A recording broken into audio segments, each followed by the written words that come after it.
ਜਲੰਧਰ ਦੇ ਜਿਮਨੀ ਚੋਣ ਆਮ ਆਦਮੀ ਪਾਰਟੀ ਨੇ ਜਿੱਤ ਲਈ ਆ। ਇਹ ਉਹਨਾਂ ਦੇ ਜਿਹੜੇ ਉਹ ਜਿੱਤ ਹੋਈ ਆ ਤੇ ਹੁਣ ਕਹਿੰਦੇ ਆਪ ਵਾਲੇ ਨਗਰ ਨਿਗਮ ਚੋਣਾਂ ਕਰਾਉਣ ਦੀ ਤਿਆਰੀ 'ਚ ਆ। ਇਹ ਇਸੇ ਤੋਂ ਮਿਲੀ ਇਹਨਾਂ ਨੂੰ ਹੱਲਾਸ਼ੇਰੀ ਆ। ਬਿਲਕੁਲ ਜੀ, ਜੇਕਰ ਰੂਟੀਨ 'ਚ ਕਰਾਉਣੀਆਂ ਹੁੰਦੀਆਂ ਤਾਂ ਜਨਵਰੀ ਤੋਂ ਬਾਅਦ 4 ਨਗਰ ਨਿਗਮ ਦੀਆਂ ਚੋਣਾਂ ਤਾਂ ਪੈਂਡਿੰਗ ਪਈਆਂ ਨੇ। ਹੂੰ, ਇਸੇ ਤਰ੍ਹਾਂ 38 39 ਨਗਰ ਕੌਂਸਲਾਂ, ਨਗਰ ਪੰਚਾਇਤਾਂ ਉਹਨਾਂ ਦੀਆਂ ਚੋਣਾਂ ਦਸੰਬਰ ਮਹੀਨੇ ਤੋਂ 2022 ਤੋਂ ਪੈਂਡਿੰਗ ਪਈਆਂ ਨੇ, ਕਰਵਾ ਹੂੰ, ਲੈਂਦੇ।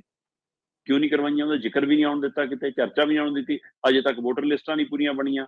ਕਾਰਨ ਡਰ ਲੱਗਦਾ ਸੀ ਆਮ ਆਦਮੀ ਪਾਰਟੀ ਨੂੰ ਕਿ ਸਾਡੇ ਜਿਹੜੇ ਕੰਮ ਨੇ ਉਹ ਇਸ਼ਤਿਹਾਰਾਂ 'ਚ ਬੋਲਦੇ ਨੇ, ਕੀ ਹਕੀਕਤ 'ਚ ਬੋਲਦੇ ਨੇ। ਹੁਣ ਅਗਲੇ ਕਹਿੰਦੇ ਦੇਖੋ ਜੀ ਸਾਡੇ ਤਾਂ ਮੋਹਰ ਲੱਗ ਗਈ।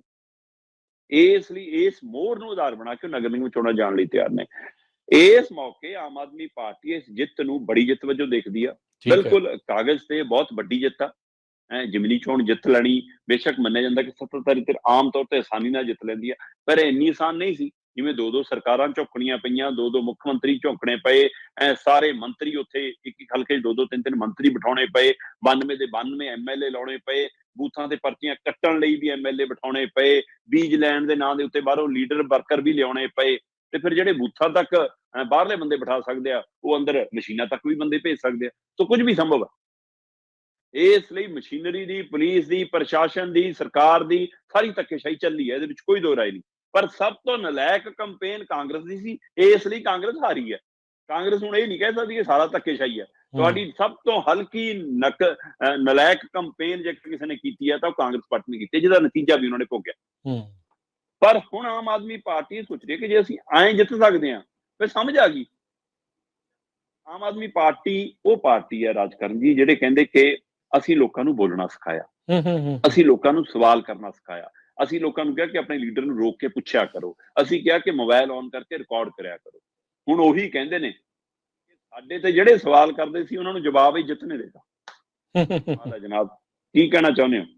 ਇਹਦਾ ਮਤਲਬ ਪੰਜਾਬ ਦੇ ਜਲੰਧਰ ਹਲਕੇ ਦੇ ਲੋਕਾਂ ਦੀ ਵੱਲੋਂ ਮਿਲੀਆਂ ਤੁਹਾਨੂੰ ਵੋਟਾਂ ਜਾਂ ਆਮ ਆਦਮੀ ਪਾਰਟੀ ਦੀ ਜਿੱਤ ਦਾ ਮਤਲਬ ਹੋਗਾ ਕਿ ਲੋਕਾਂ ਨੇ ਕਟਾਰੂ ਚੱਕ ਪ੍ਰਬੰਧ ਕਰ ਲਿਆ।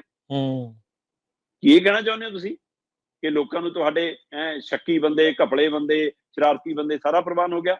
ਤੁਹਾਡੇ ਇਸ਼ਤਿਹਾਰ ਪ੍ਰਵਾਨ ਹੋ ਗਏ ਜਿਹੜੇ ਯੂਪੀ, ਬਿਹਾਰ, ਗੁਜਰਾਤ, ਰਾਜਸਥਾਨ ਤੱਕ ਵੰਡੇ ਜਾ ਕੇ, ਜਿਹੜੇ 45 ਲੱਖ ਰੁਪਏ ਇੱਕ ਦਿਨ ਦਾ ਭਾੜਾ ਜਹਾਜ਼ਾਂ ਦਾ ਲਾਇਆ, ਉਹ ਪ੍ਰਵਾਨ ਕਰ ਲਿਆ ਲੋਕਾਂ ਨੇ? ਇਹਦਾ ਇਹ ਕਹਿਣਾ ਚਾਹੁੰਦੇ ਹੋ ਤੁਸੀਂ?